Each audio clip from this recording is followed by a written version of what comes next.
The sun beats down mercilessly on my sunburnt skin as I cast the makeshift fishing line into the endless blue expanse surrounding us. My parched lips crack as I lick them, tasting salt and desperation. 4 months. It's been 4 long, agonizing months since Connor and I have been stranded on this godforsaken sailboat in the middle of the Atlantic Ocean. I glance over at Connor, who is sitting quietly at the other end of the boat. His gaze fixed on the horizon. He hadn't said a word all day, but that's nothing new. He's always been the strong, silent type. Remember when we used to dream about adventures like this, Connor? I say, forcing a chuckle. 2 best friends conquering the 7 seas. Who knew it'd turn out like this, huh? Connor turns to me and nods, a faint smile playing on his lips. I take it as encouragement to keep talking. It helps me stay sane, even if the conversations are mostly one-sided these days. Man, what I wouldn't do for a juicy burger right now, I continue, reeling in the empty line and casting it out again. Or maybe some of your mom's famous lasagna. Remember how she used to make it for us after school? I swear, I can almost smell it. As I ramble on about food, my mind wanders back to the day that led us here. It seems like a lifetime ago when I burst into Connor's apartment, waving the ticket that changed everything. Dude, I won a sailboat contest, I screamed, practically bouncing off the walls with excitement. Can you believe it? A real sailboat. We've got to take her out, man. 1 month on the open sea, just like we always talked about. What do you say? Connor was hesitant at first, but my enthusiasm was infectious. Within a week, we were setting sail, ready for the adventure of a lifetime. If only we had known what was in store for us. I'm sorry, Connor, I say, my voice dropping to a whisper. I'm so damn sorry. If I hadn't won that stupid boat, if I hadn't talked you into this. I trail off as Connor turns to me again, his expression unreadable. He simply shakes his head as if to say it's not my fault. But how can it not be? The day stretches on endlessly, the sun crawling across the sky at an agonizing pace. By the time night falls, I've caught nothing but seaweed and disappointment. My stomach rumbles angrily, reminding me that it's been days since our last proper meal. If you can call a tiny fish split between 2 grown men a proper meal. As I settle down for another restless night, I can't help but think about the storm that brought us here. It came out of nowhere, a furious tempest that tossed our little boat around like a toy in a bathtub. By the time it passed, our navigation equipment was fried, our radio dead, and we were hopelessly lost in the vast emptiness of the Atlantic Ocean. I closed my eyes, trying to will myself to sleep, but the gnawing hunger and the constant rocking of the boat made it impossible. When I opened them again, the moon was high in the sky, casting an eerie glow over the water. That's when I noticed. Connor was gone. Panic seizes me as I scramble to my feet, nearly losing my balance on the swaying deck. Connor! I call out, my voice hoarse and weak. Connor, where are you? Silence answers me, broken only by the lapping of waves against the hull. My heart races as I peer over the edge of the boat, terrified of what I might see or not see. Connor! I scream into the darkness, my voice echoing across the empty ocean. Then I heard it, a voice but not Connor's. Alex? It calls out, soft and melodious. Alex, my love, come to me. I freeze, my blood turning to ice in my veins. I know that voice. I'd know it anywhere. But it can't be. It's impossible. Diana, I whisper, disbelief and fear warring in my mind. Yes, darling. The voice replies, sounding closer now. I'm here. Come to me, Alex. The water's so nice and cool. Don't you want to join me? I shake my head violently, backing away from the edge of the boat. No, I mutter to myself. No, this isn't real. You're not real. Diana's gone. She's been gone for 3 years. But the voice persists, sweet and tempting.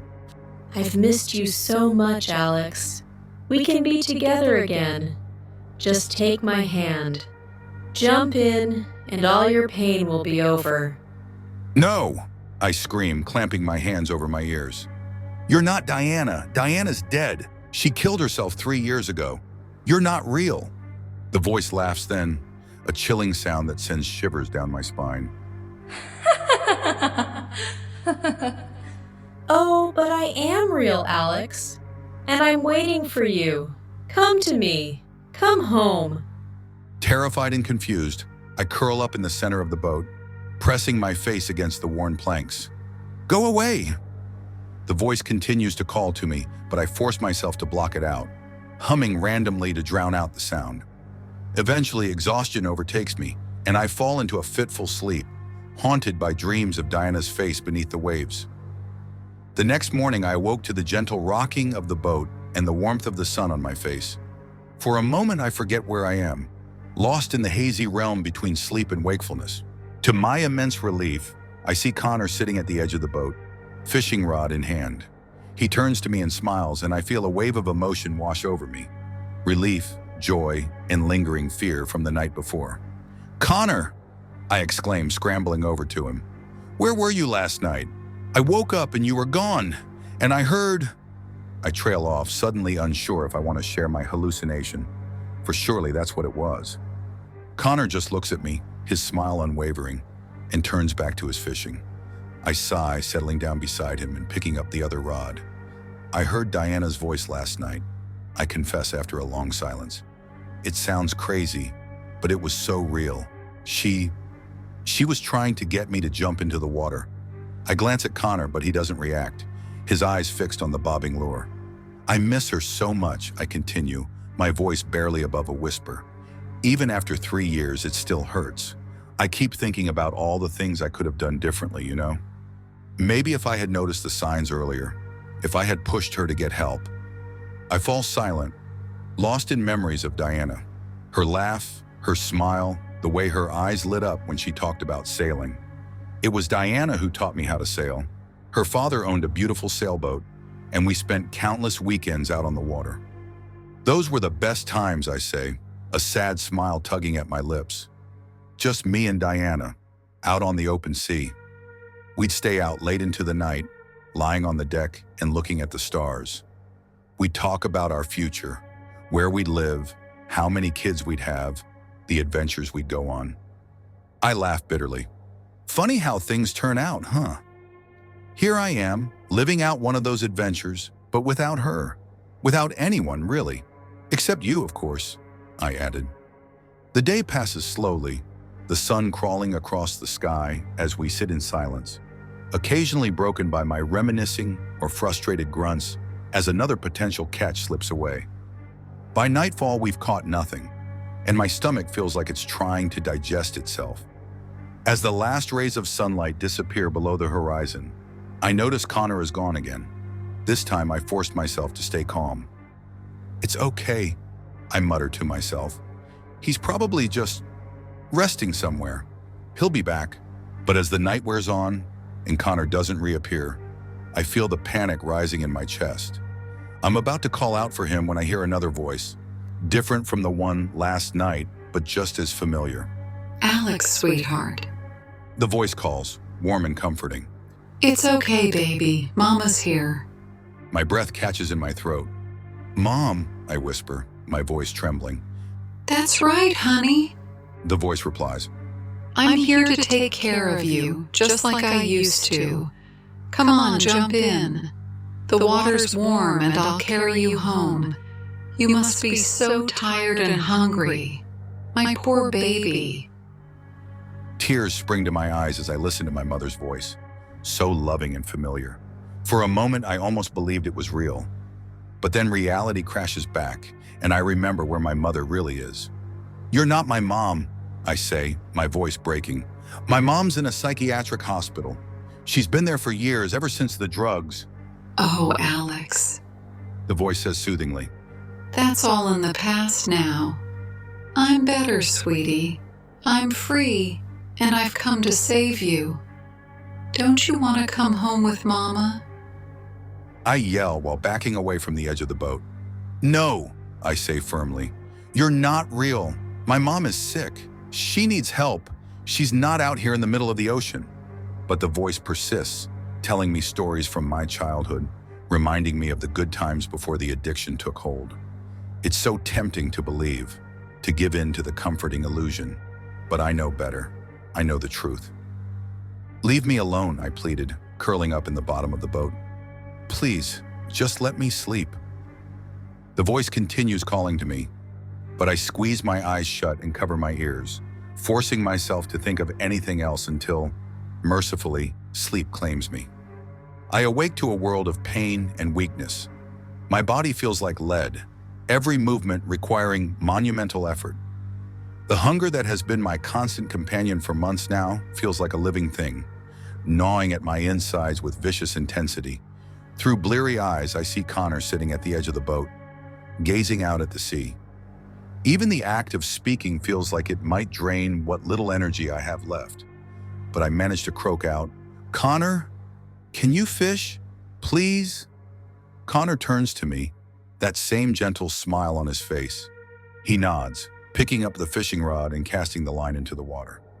I want to thank him, to tell him how grateful I am for his unwavering presence. But the words stick in my parched throat. Instead, I close my eyes, conserving what little strength I have left. In the darkness behind my eyelids, memories float to the surface. Connor and me as kids, playing video games and dreaming of adventures. Connor comforting me after my first heartbreak, then him standing beside me at my father's funeral. "Thank you," I managed to whisper, "for everything, for always being there." I force my eyes open in time to see Connor give me a thumbs up, his smile never wavering. Then, darkness claims me once more. When I next regain consciousness, it's the middle of the night. The boat rocks gently beneath me, and the stars twinkle overhead, cold and distant. Connor is nowhere to be seen, but I can't summon the energy to look for him or call out. As I lie there, hovering on the edge of consciousness, I think about Connor's disappearances. A part of me wonders if he's found a way off the boat, if he's gone home to his mother. I remember the fight we had, about a month into our ordeal. Connor had been worried sick about his mom, who had health problems. He wanted to find a way home, but my thoughts are interrupted by another voice, different from the previous 2 nights, but no less familiar. "Alex? The voice calls. Alex, honey, are you there?" My heart clenches. It's Connor's mom. "Connor's with me, Alex. She continues. He's waiting for you. I've got pizza rolls and soda in the kitchen, your favorite. Why don't you come join us?" A sob escapes my lips as the memories come flooding back. Memories I've been desperately trying to suppress. "I'm sorry," I choked out. "I'm so sorry. I didn't mean to. I was so hungry, and we were fighting, and I'm sorry I took your son away. I'm sorry I got him stuck out here with me. I'm sorry I killed him over that last bit of food. I'm sorry that I ate him to survive. Oh God, I'm so sorry." Tears stream down my face as I confess. The truth I've been hiding from myself finally laid bare. "It's okay, Alex. Connor's mom's voice says gently. You're forgiven. Connor forgives you too. The water's warm and Connor's waiting. Come on, honey, it's time to let go." Racked with guilt and grief, my body moving almost of its own accord, I drag myself to the edge of the boat. I peer into the dark water, seeing nothing but my own gaunt, haunted reflection. "I'm sorry, Connor," I whisper one last time. Then I let myself fall forward into the embrace of the sea. The shock of the cold water jolts me awake. I gasp, expecting to feel water filling my lungs, but instead I find myself back on the boat. Confused, I look around, and there's Connor standing at the edge of the boat, looking out at the horizon. "Good morning, Alex. Connor says, turning to me with a smile. I've been waiting for you." I stare at him in shock. After months of silence, hearing his voice is almost too much to bear. I scramble to my feet and throw my arms around him, sobbing into his shoulder. "I'm so sorry, Connor," I cry, "for everything. Can you ever forgive me?" Connor pats my back gently. "It's okay, Alex. I understand.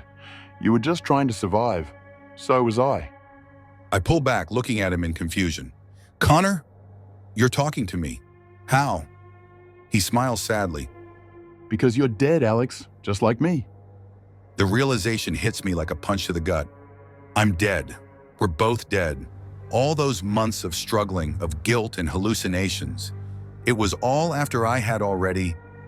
What happens now? I ask, my voice small and scared. Connor turns back to the sea. Now, we wait for the ferry. I follow his gaze, and there in the distance, I see a ship approaching. But as it draws nearer, I realize it's not just any ship. It's larger than any vessel I've ever seen, with tattered sails that seem to be made of mist. An eerie green glow surrounds it, and I can hear the faint sound of unearthly music carried on the wind. My goodness, it's the Flying Dutchman.